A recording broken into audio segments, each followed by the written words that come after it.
What is happening? In fact, how do we start these TSF videos again? I don't know. It's either ladies and gentlemen, but it doesn't feel right. I know. You'll need to come up with your own, but usually I start with what's happening troops. Welcome back. To go with a disclaimer right from the start. Well, what's happening? Where are we? We're at Hampden Park. There's a lot of work going on. As you can hear, there is currently what do you call them things again? A forklift. Forklift. I couldn't remember the name of the forklift. We're at Hampden, just getting Euro prepared. You can see in the background, it's got all the nice Euros. But why are we here, Davey? For a day out, you know. We do it, we jolly. In this video we're going to go on a wee bit of a footballing journey, premise the Euros a wee bit, talk about Hampden and the history of it, talk about the history of Scotland, England a wee bit as well, because that's going to be happening, the old enemy. And yeah, let's just get right into that.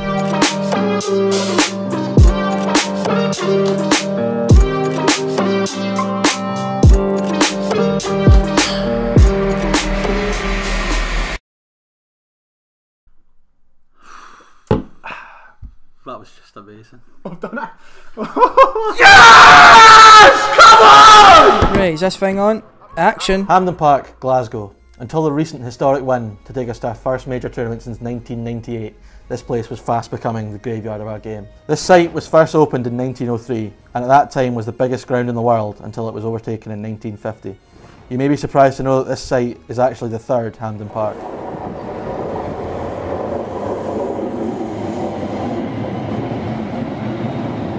This is Hampden Bowling Club, the original Hampden Park, just over 1,000 yards from modern Hampden. Queen's Park played at the first Hampden Park for 10 years, beginning with a Scottish Cup tie on the 25th of October 1873. The ground hosted the first Scottish Cup final in 1874 and the first Scotland and England match to be contested at Hampden in a 5-1 victory for Scotland. Which brings us to here. It's not quite Hampden. It's not quite Hampden, but it was at one point. Calfgin Park, former home of 3rd Lanark, went defunct in 1967.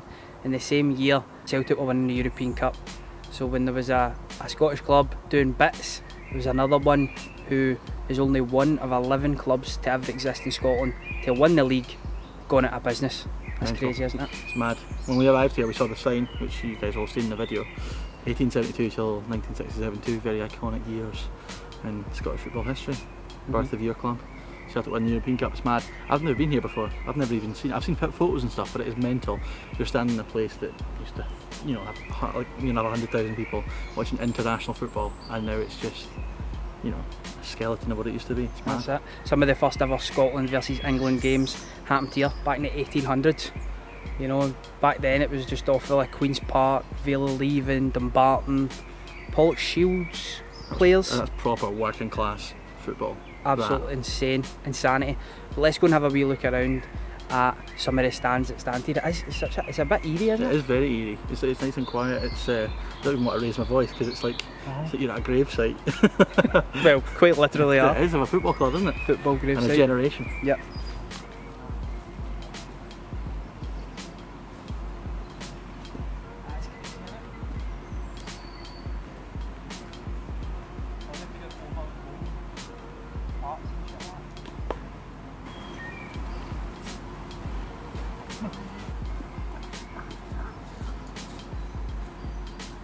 It's just pure woodland.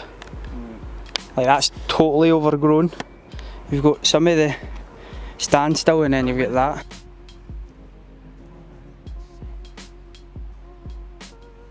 Over 100 years ago, Scotland played England on this very site.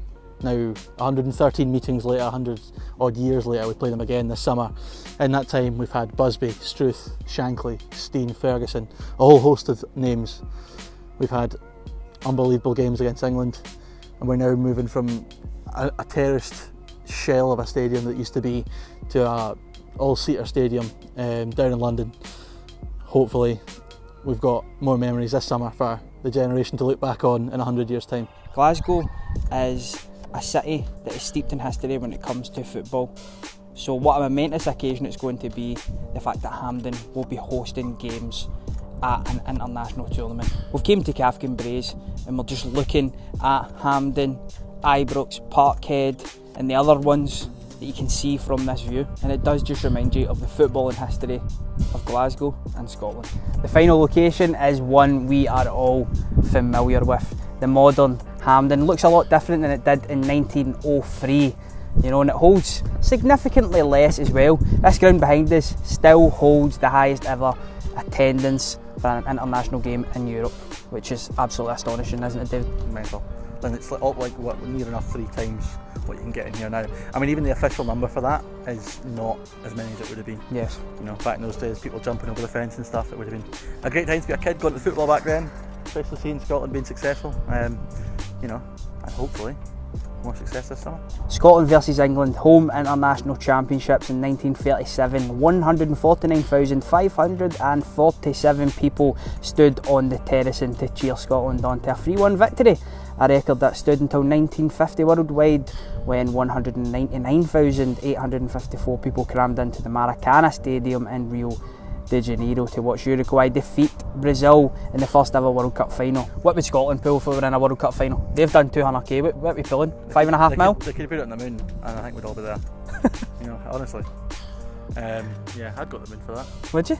Dogecoin to the moon? Swim to the moon for that. Scotland's history is simultaneous to England. To this day we have played each other in 113 official matches, so how fitting is it we meet again in the summer of 2021 in Scotland's rebirth into the big time. Until the mental year of 2020 that we've all had, I'll be honest, I became disillusioned with the national team.